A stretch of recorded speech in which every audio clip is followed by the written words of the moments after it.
Our next speaker is Kevin Spaulding. Kevin will not be offering your normal Toastmaster speech. He's doing Project 3 from the Interpretive Reading Advanced Manual called the Monodrama. This project is more dramatic acting than a speech, revealing innermost thoughts and feelings of the main character. In fact, one of his evaluation factors is how well he avoids making eye contact with the audience. Today is what Christians call Holy Thursday. This weekend, Christians commemorate the passion, death, and resurrection of Jesus Christ. What Now is set in Jerusalem, roughly 12 to 36 hours after the crucifixion of Jesus. It occurs in the mind Simon of Crayon, the bystander who by the biblical account was pressed into service to help Jesus carry his cross on Mount Calvary. Simon's home, Cyrene, is a city in the northeast part of what we all call Libya, about a 2-day journey from the Mediterranean Sea. Help me welcome Simon as he considers the events of the previous day and considers the question, what now?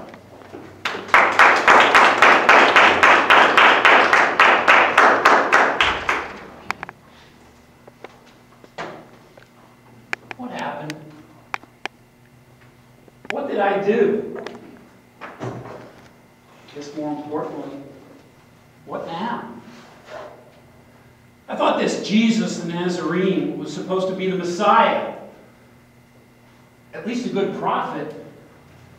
Not be executed like some common criminal. A few weeks ago, I, Simon from Cyrene, came into town on a pilgrimage to visit our holy city, to see the temple, to sit at the feet of wise rabbis, to learn more of God and of His law, and to celebrate the Seder, the Passover feast in our holy city. Fortunately, or so I thought at the time, I brought my wife Rebecca and my sons, Rufus and Alexander, with me for this few-month journey. The boys particularly, I wanted them to be able to experience the city and the temple themselves and not have to settle for stories I could bring back on my return. As we entered town a few weeks ago, we heard about this Jesus, the Nazarene. Yeah, Jesus Bar Joseph was his name. How he was healing people and enabling the lame to walk and even raising people from the dead. Cool. And then I heard him preach. Oh, could he preach? His words cut right to my heart. Blessed are the meek and the humble, for they shall inherit the earth. Well, that sure isn't how our economy works these days, not with the Romans in charge. And then, about a week ago, we heard there was going to be a great procession, a parade, celebrating Jesus' arrival into Jerusalem. I got the boys with Rebecca, and we pressed in with the crowds. We're all waving palms, singing Hosanna, laying the palms down so the colt he was riding on could walk over it. Oh, it was wonderful. But then I heard that he was on trial before the Sanhedrin for blasphemy. And then he got handed over to Pontius Pilate, the governor, to be executed.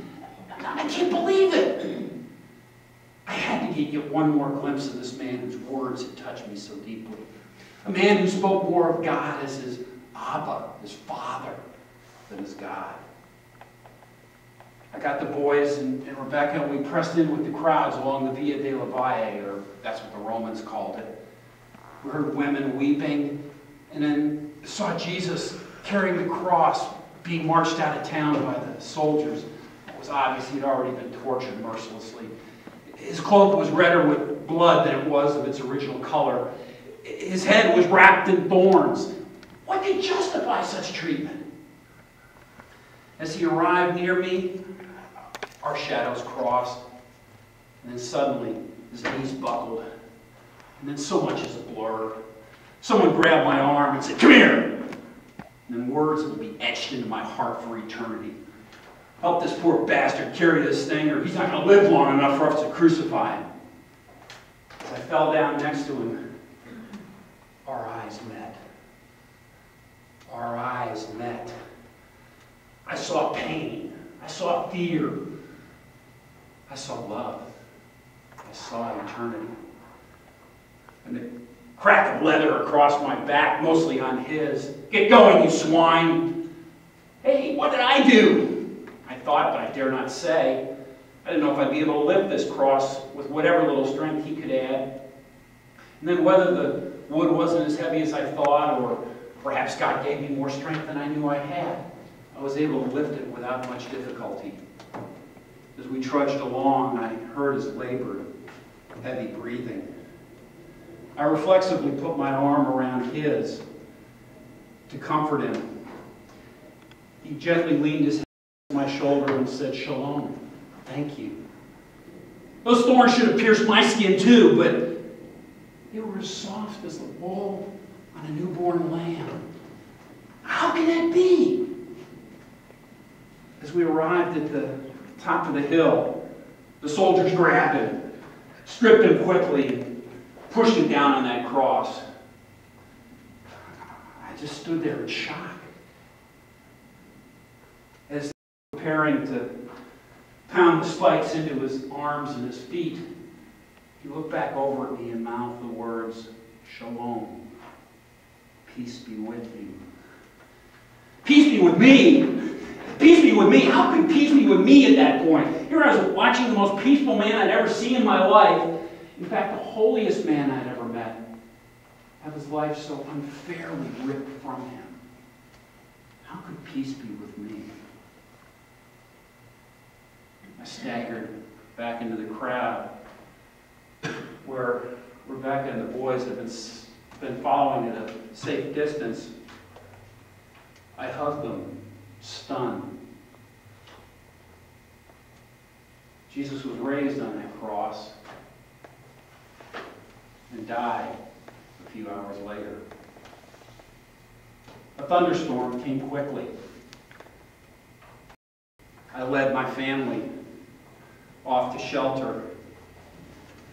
And as the rain came down on my head and began to wash his blood off my side, all I could do was ask, "Now what, Simon? Now what?"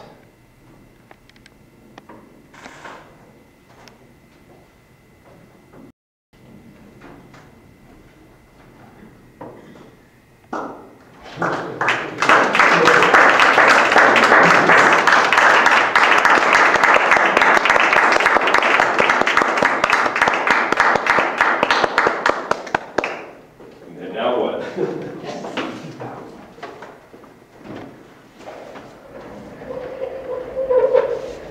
1 minute.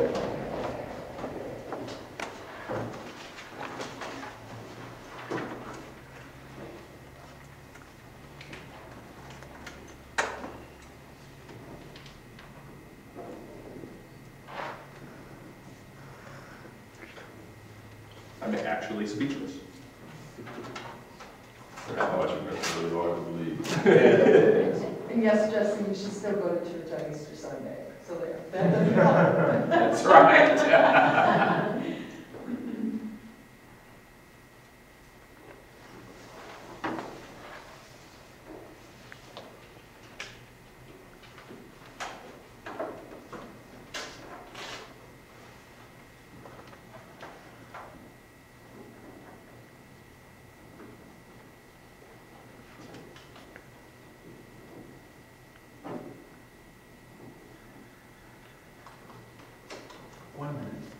Thank you. We do have some time for table topics, so please welcome the table topics master, Wayne Rubaugh.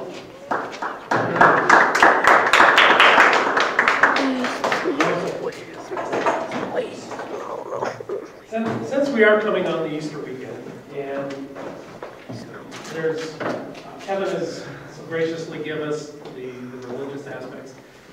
Today for table topics,